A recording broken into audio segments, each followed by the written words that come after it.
Dear viewers, আসসালামু আলাইকুম। Basic to advanced learning এর পক্ষ থেকে আপনাদেরকে আবারও জানাই আন্তরিক শুভেচ্ছা ও অভিনন্দন। ডিয়ার ভিউয়ার্স, আজকে আমাদের আলোচনার বিষয়বস্তু হচ্ছে বাংলা ব্যাকরণের আলোচ্য বিষয়। আজকে আমাদের আলোচনার বিষয়বস্তু হচ্ছে বাংলা ব্যাকরণের আলোচ্য বিষয়। তো ১৯৯৪ থেকে ২০২৫ সাল পর্যন্ত চাকরি পরীক্ষায় আসা সকল প্রশ্ন সমাধান।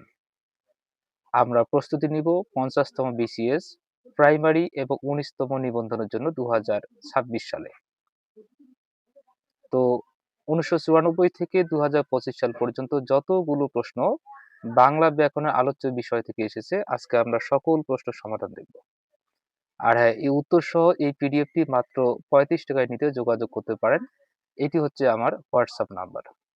আর যদি আপনি পিডিএফটি না নেন, তাহলে অবশ্যই আপনি কি করবেন, আমার যে ভিডিওটি ডাউনলোড করে রেখে দিবেন পরবর্তী সময়ের জন্য। ইনশাআল্লাহ আপনি উপকৃত হবেন।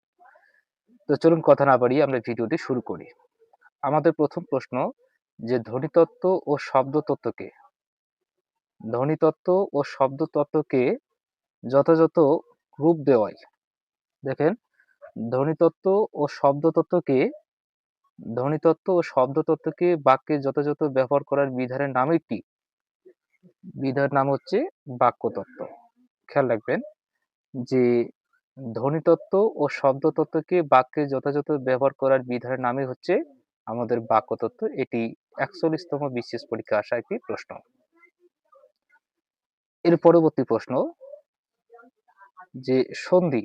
দেখেন, সন্ধি ব্যাকরণের কোন অংশের আলোচ্য বিষয়?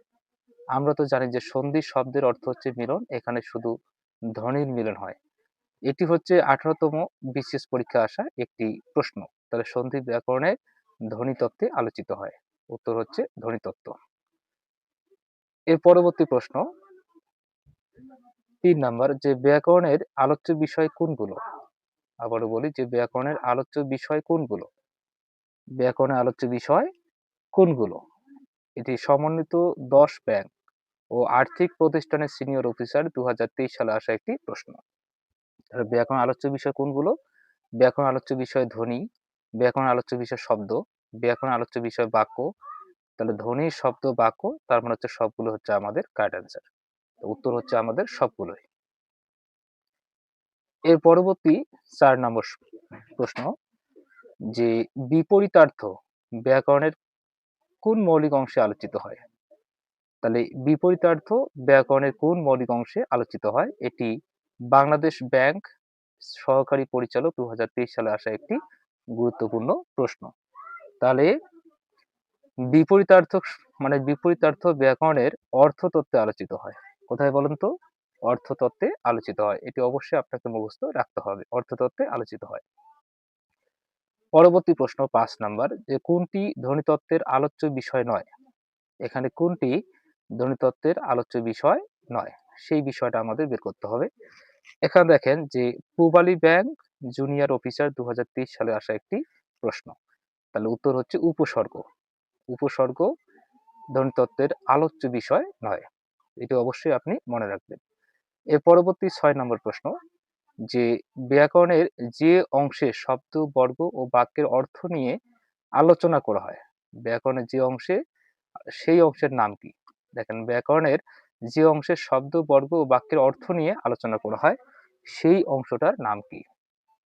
সেই অংশের নাম কি সেটা আমাদেরকে লিখতে হবে। তাহলে এটা পোস্টমাস্টার জেনারেল পোস্টম্যান ২০২৩ সালে আসা একটি প্রশ্ন।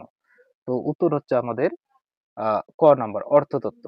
দেখেন এখানে অর্থ আছে কিন্তু দেখেন এই যে অর্থ আছে, এই অর্থ থাকার কারণে আমার উত্তর হয়ে গেল কি অর্থতত্ত্ব। ঠিক আছে? এটি মনে রাখবেন। অবশ্যই আপনি মনে রাখবেন। আচ্ছা, এর পরবর্তী ৭ নম্বর প্রশ্ন যে শব্দ প্রকরণ বাক্যের কোন অংশে আলোচিত হয়? শব্দ প্রকরণ বাক্যে কোন অংশে আলোচিত হয়? ৭ নম্বর প্রশ্ন। তাহলে কোন অংশে আলোচিত হয়? এটি পোস্টমাস্টার জেনারেল পোস্টাল অপারেটর ২০২৩ সালের আসা একটি গুরুত্বপূর্ণ প্রশ্ন। তাহলে উত্তর হচ্ছে আমাদের রূপতত্ত্ব। রূপতত্ত্ব। তাহলে শব্দ প্রকরণ ব্যাকরণের রূপতত্ত্বে আলোচিত হয়। এর পরবর্তী ৮ নম্বর প্রশ্ন যে নিচের কোনটি বাংলা ব্যাকরণের শাখা নয়? নিচের কোনটি বাংলা ব্যাকরণের শাখা নয়? এটি আমাদের ডাক জীবন বীমা। দেখেন এটি আমাদের কিন্তু ডাক জীবন বীমা, হ্যাঁ? ডাক জীবন বীমা অ্যাকাউন্টেন্ট ২০২৩ সালের আসা একটি প্রশ্ন। তাহলে কোনটি বাংলা ব্যাকরণের শাখা নয় সেটা আমাদেরকে ফাইন্ড আউট করতে হবে। এখানে ধ্বনিতত্ত্ব হচ্ছে শাখা, রূপতত্ত্ব হচ্ছে শাখা, বাক্যতত্ত্ব হচ্ছে শাখা, কিন্তু ভাষাতত্ত্ব আমাদের বাংলা ব্যাকরণের শাখা নয়। এর পরবর্তী ৯ নম্বর প্রশ্ন যে বাংলা ব্যাকরণের ধ্বনিতত্ত্ব অংশে কোন বিষয়টি আলোচনা করা হয়? তাহলে বাংলা ব্যাকরণের ধ্বনিতত্ত্ব অংশে কোন বিষয়টি আলোচনা করা হয়? এটি এটি আসছিল পশ্চিমাঞ্চল গ্যাস কোম্পানি টেকনিশিয়ান ২০২৩ সালের আসা একটি গুরুত্বপূর্ণ প্রশ্ন। যে বাংলা ব্যাকরণ ধ্বনিতত্ত্বের অংশে কোন বিষয়টি আলোচনা করা হয়? এটি ডিরেক্টলি হচ্ছে কি সন্ধি। আপনারা তো জানেন সন্ধি মানে হচ্ছে কি ধ্বনির মিলন। পরবর্তী ১০ নাম্বার নত্য ও সত্য বিধান ব্যাকরণের কোন অংশে আলোচিত হয়? নত্য ও সত্য বিধান এগুলো হচ্ছে একটা রিডিং এর ব্যাপার, তাই না? তার মানে এটা কোন অংশে আলোচিত হয়? এটি ডাক জীবন বীমা অ্যাকাউন্টেন্ট ২০২৩, ডাক বিভাগ পোস্টম্যান ২০২২ সালে আসা একটি গুরুত্বপূর্ণ প্রশ্ন। তো এটি নিঃসন্দেহ হচ্ছে কি আমাদের ধ্বনিতত্ত্বে আলোচিত হয়। কোন তত্ত্বে আলোচিত হয়? এটি হচ্ছে আমাদের ধ্বনিতত্ত্বে আলোচিত হয়। তাহলে নত্য সত্য বিধান ব্যাকরণের ধ্বনিতত্ত্বে আলোচিত হয়। এর পরবর্তী ১১ নম্বর প্রশ্ন ব্যাকরণের সার্বিক আলোচ্য বিষয় কয়টি? মোস্ট ইম্পর্টেন্ট একটি বিষয় যে ব্যাকরণের সার্বিক আলোচ্য বিষয় কয়টি? এটি সমন্বিত নয় ব্যাংক ও আর্থিক প্রতিষ্ঠানের অফিসার ২০২৩, টিএসসি জুনিয়র ইন্সট্রাক্টর ২০২৩ সালে আসা একটি গুরুত্বপূর্ণ প্রশ্ন। তাহলে ব্যাকরণের সার্বিক আলোচ্য বিষয় হচ্ছে আমাদের ৬টি। এটি মাথায় রাখতে হবে, কখনো ৪টি দাগানো যাবে না। দেখবেন 98% স্টুডেন্ট ভুল করবে ৪টি দাগাবে, কিন্তু আসল উত্তর হচ্ছে আমাদের ৬টি। এইখানে ফোকাস করবেন। আচ্ছা এর ১২ নাম্বার যে লেক্সিকোগ্রাফি। লেক্সিকোগ্রাফি কোন বিষয় নিয়ে আলোচনা করে? খুবই গুরুত্বপূর্ণ একটি যে লেক্সিকোগ্রাফি কোন বিষয় নিয়ে আলোচনা করে? আবারও বলি যে লেক্সিকোগ্রাফি কোন বিষয় নিয়ে আলোচনা করে? এটি দুদু কনস্টেবল ২০২২ বেসামরিক বিমান চলাচল কর্তৃপক্ষের ইন্সপেক্টর ২০২১ সালে আসা একটি গুরুত্বপূর্ণ প্রশ্ন। তার লেক্সিওগ্রাফি অভিধান তত্ত্বে আলোচিত হয়। কোন বিষয় নিয়ে আলোচনা করে? অভিধান তত্ত্ব নিয়ে আলোচনা করে। এর পরবর্তী ১৩ নম্বর প্রশ্ন যে উপসর্গ ব্যাকরণের কোন অংশের আলোচ্য বিষয়? মোস্ট ইম্পর্টেন্ট একটি বিষয়। উপসর্গ ব্যাকরণের কোন অংশের আলোচ্য বিষয়? সেটি আমাদেরকে ফাইন্ড আউট করতে হবে। তো এটি হচ্ছে মূলত রূপতত্ত্বের আলোচ্য বিষয়। রূপতত্ত্বের আলোচ্য বিষয়। খেয়াল রাখবেন যে উপসর্গ রূপতত্ত্বের আলোচ্য বিষয়। এর পরবর্তী ১৪ নম্বর প্রশ্ন যে মরফোলজি এর বাংলা পরিভাষা কি? মরফোলজি মরফোলজি এর বাংলা পরিভাষা কি সেটি আমাদেরকে বের করতে হবে। তো এটি আসছিল আমাদের সোনালী ও Janata bank officer IT ২০২০, Bangladesh bank officer ২০১৬ সালে আসা একটি গুরুত্বপূর্ণ প্রশ্ন। তাহলে মরফোলজি এর বাংলা পরিভাষা কি? এর বাংলা পরিভাষা হচ্ছে রূপতত্ত্ব। কি নাম বলেন তো? রূপতত্ত্ব। এটি অবশ্যই মনে রাখবেন যে মরফোলজি এর বাংলা অর্থ হচ্ছে রূপতত্ত্ব। এবার ১৫ নম্বর প্রশ্ন যে রূপতত্ত্বের অপর নাম কি? অপর নাম কোনটি? রূপতত্ত্বের অপর নাম কোনটি? এটি বাংলাদেশ ডেভেলপমেন্ট ব্যাংক অফিসার ২০২৬ সালে আসা একটি গুরুত্বপূর্ণ প্রশ্ন যে রূপতত্ত্বের অপর নাম কি? রূপতত্ত্বের অপর নাম শব্দতত্ত্ব। কি বলুন তো? শব্দতত্ত্ব। রূপতত্ত্বের অপর নাম হচ্ছে আমাদের শব্দতত্ত্ব। এটি অবশ্যই মাথার মধ্যে রাখতে হবে। এর পরবর্তী ১৬ নম্বর প্রশ্ন ক্রিয়ামূল, ক্রিয়ার কাল ও পুরুষ ইত্যাদি ব্যাকরণের কোন অংশের আলোচ্য বিষয়? তো দেখেন যে ক্রিয়ামূল, ক্রিয়ার কাল ও পুরুষ ইত্যাদি ব্যাকরণের কোন অংশের আলোচ্য বিষয়?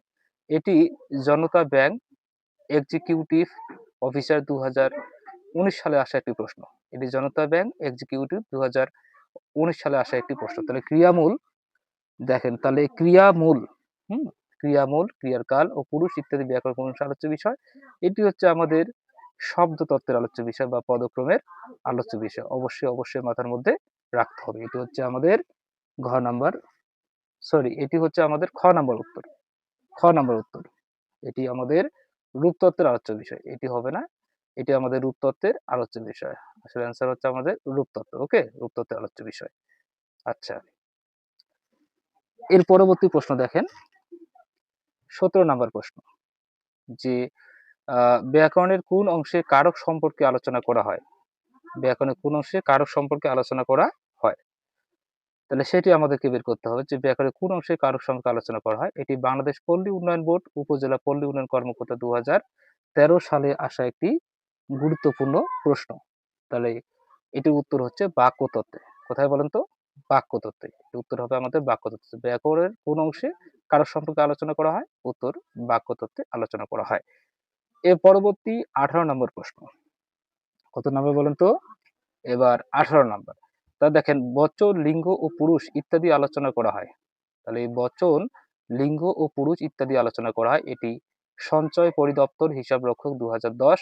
এরপরে মহাসচিব, নিরীক্ষক ও নিয়ন্ত্রকের কার্যালয় গবেষণা কর্মকর্তা ১৯৯৮ সালে আসা একটি গুরুত্বপূর্ণ প্রশ্ন। তাহলে বচন, লিঙ্গ ও পুরুষ ইত্যাদি ব্যাকরণের কোন অংশে আলোচিত হয়? উত্তর রূপতত্ত্বে আলোচিত হয়। উত্তর রূপতত্ত্বে আলোচিত হয়। এর পরবর্তী ১৯ নম্বর প্রশ্ন যে প্রকৃতি ও প্রত্যয় বাংলা ব্যাকরণের কোন অংশের আলোচ্য বিষয়? আবার বলি যে প্রকৃতি ও প্রত্যয় বাংলা ব্যাকরণের কোন অংশের আলোচ্য বিষয়? সেটা আমাদেরকে বের করতে হবে। এটি ১৯ নম্বর প্রশ্ন। তো উত্তর হচ্ছে রূপতত্ত্ব। উত্তর কি? রূপতত্ত্ব। দেখুন রূপতত্ত্ব কিন্তু বেশি আনসার হচ্ছে, তাই না?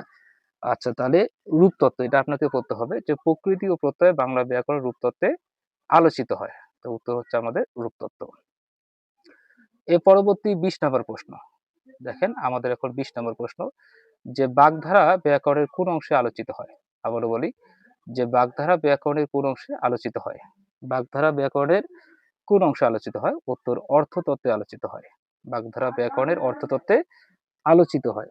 আমাদের উত্তর হচ্ছে অর্থতত্ত্ব।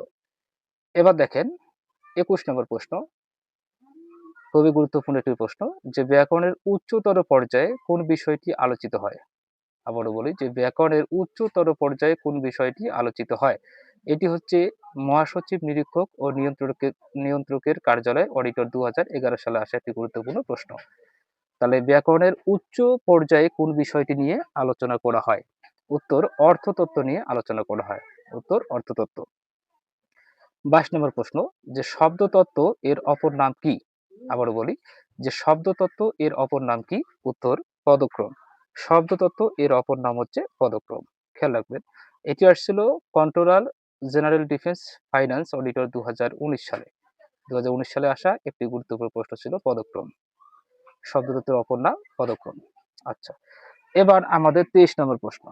২৩ নম্বর তাহলে ধাতুরূপ ব্যাকরণের কোন অংশে আলোচিত হয়? আবারও বলি যে ধাতুরূপ ব্যাকরণের কোন অংশে আলোচিত হয়? এটি জনতা ব্যাংক এক্সিকিউটিভ অফিসার ২০১৯ সালে আসা একটি গুরুত্বপূর্ণ প্রশ্ন। তাহলে ধাতুরূপ ব্যাকরণের কোন অংশে আলোচিত হয়? ২৩ নম্বর প্রশ্ন। উত্তর রূপতত্ত্বে আলোচিত হয়। ধাতুরূপ ব্যাকরণের রূপতত্ত্বে আলোচিত হয়। ২৪ নম্বর প্রশ্ন যে কোনটি বাংলা ব্যাকরণের আবারও বলি যে কোনটি বাংলা ব্যাকরণের শাখা নয়? দেখেন কোনটি বাংলা ব্যাকরণের শাখা নয়?